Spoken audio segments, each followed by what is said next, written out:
This is FreelanceZone.com. I'm Joe Wallace. And I'm Catherine Tully, and today we're going to talk a little bit about should you freelance?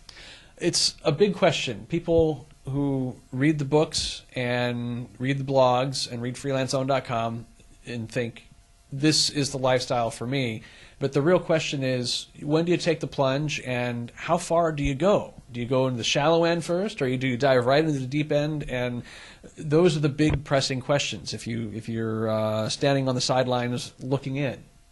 Yeah, some of the questions I think that you need to ask yourself are things such as, are you a self-starter? A lot of people want to do freelance work, but are you able to get up and actually get to work, or are you going to kind of watch TV and surf on the internet and check email? You have to be able to actually get up and get to work.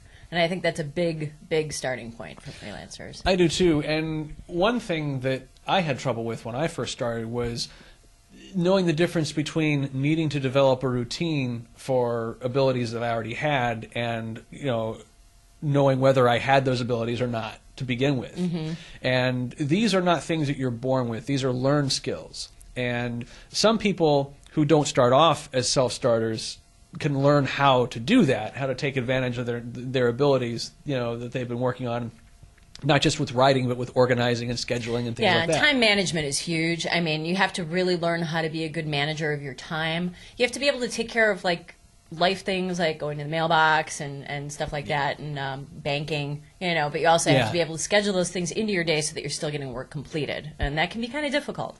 So the real trick is, when doing the self-assessment, is to figure out what skills you're already using that you could use to further a career as a self-employed person, which is basically what you're doing. You are starting a business as a freelancer. You're not just working for yourself. You're actually creating a business structure. And a lot of people don't realize that at first. They think, well, I'm writing and selling, but really that's just a small part of a whole larger operation. Yeah, it's funny because in the beginning I think it's very helpful for people to actually set some hours. Now I'm really more flexible. I'm able to kind of get up and do a little bit and take a break. But in the beginning I think setting actual hours for yourself like you are going to a job can be very helpful.